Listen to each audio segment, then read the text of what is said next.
Right, I am going to start with a poem called Evening 1918. I used to look after this chap, and he was a desert rat. And when I knew him, he was a very old man, he had emphysema and he could hardly breathe. So this story came out like that, bit by bit. And an ordinary half an hour conversation would take about 2 hours or something like that.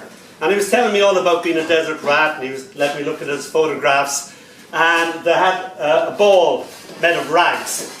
And you see all these desert rats, camouflage guns in the desert, and they're kicking this ball around because they've got no balls, it's a ball of rats. And the terrible thing about it is, they literally looked like they were 12. They just looked like kids. They were probably 17, 18, but they were very young 17, 18s. So I used to look, and everybody was dead. And he was the only one who made it through. And he was a skinny runt of a guy.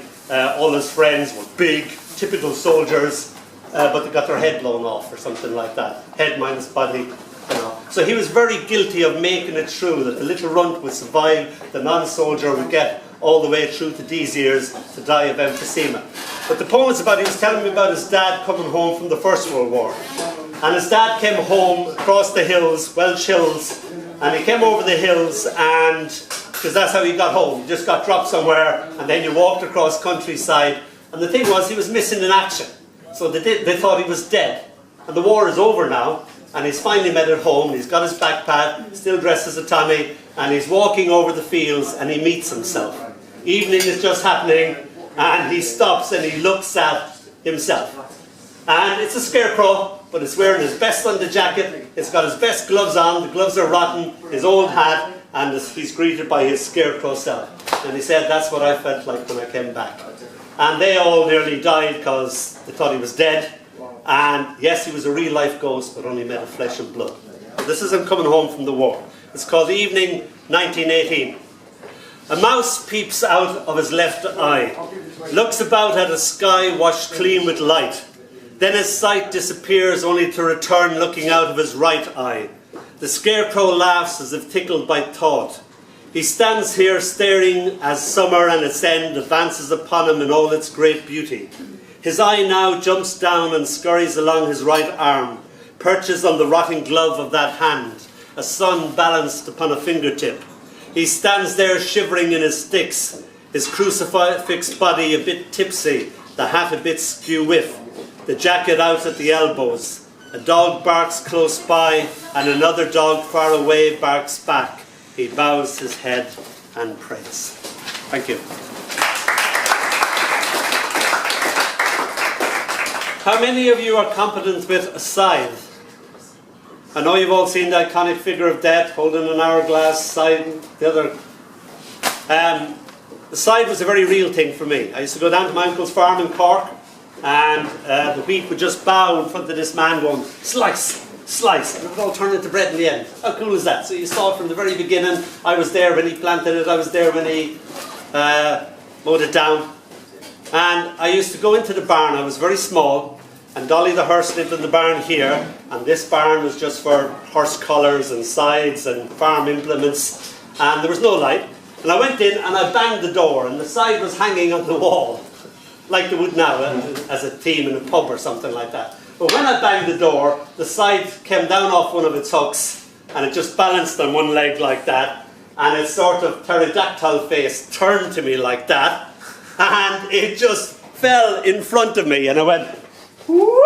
And I just stood there watching this thing come down like that, and I'm still alive. Just missed me, and I was terrified of it after that. I was convinced that it was alive. And my uncle would take it down and shine it and sharpen it. So this is called Song of the Scythe. I don't know if you can see this. This is my copy of the poem. It's a bit burnt. I was about to go on in a gig in Brighton, at the Red Rooster Cafe, and I threw my poem down on the table. There was a nightlight such as there. 2 minutes later, my poems were going up in flames. And the barman had to come down and put me out with a tea towel. But there's still enough of the poem alive for me to just about be able to read it. So it's called The Song of the Scythe. My uncle sits cross-legged, the shiny sickle of the scythe held in his hands, as if he pulled down a moon, wrestled it to the ground, tamed it. He looks like a friendly death having a tea break. Nothing dies in these seconds. The world holds its breath. The side winces with light, so sharp it can cut thought. It cuts through what I am thinking now. The whetstone sings to the curve of the metal. It cuts through time, sharper, sharper each time.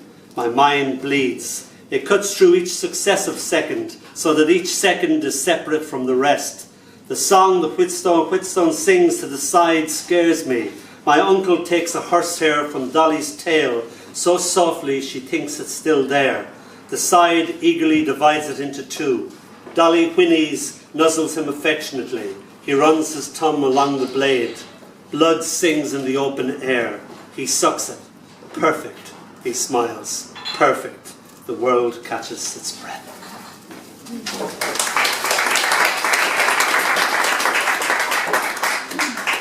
I was madly in love with this young woman. Indeed, I'm still madly in love with this young woman. And when I first met her, I thought, oh, I don't have a chance here. So it was a bad case of unrequited love. And that lasted all for 1 hour. And after that, then it got this requited. is the 1 hour of unrequited love. And I was trying to hide the fact that I loved her, because I didn't want to be rejected. And so I was trying to say, I love you, I love you, I love you, and like that. So I tried doing that simultaneously. It's such a hard trick. So I wrote this poem. It's called Like a Tree Hiding in a Forest. Like a tree hiding in a forest, like a leaf hiding on a tree, like a river hiding in an ocean, like a wave hiding in a sea. I see you see through me and my carefully camouflaged love.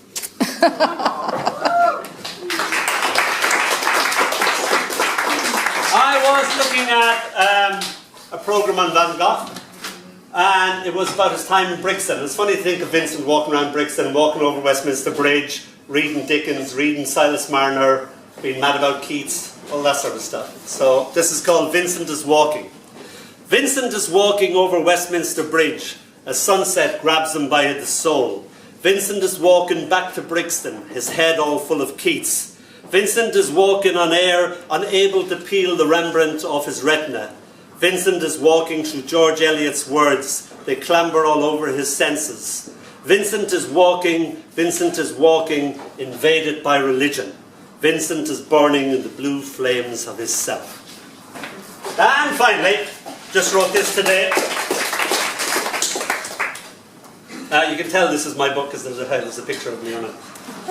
It's yet to be written, and there's only one poem written in it. And you should never title a poem by something that you can't actually... So this is the title, right? And he's away, left-handed out front. That's the name of the poem, okay? Try writing that down. His thoughts a sheepdog. The poem's lines sheep, trying to shepherd them, pen them, with clicks and whistles of annoyance and confidence, a few stray curses, and at last, here alone, one man and his poem. Thank you.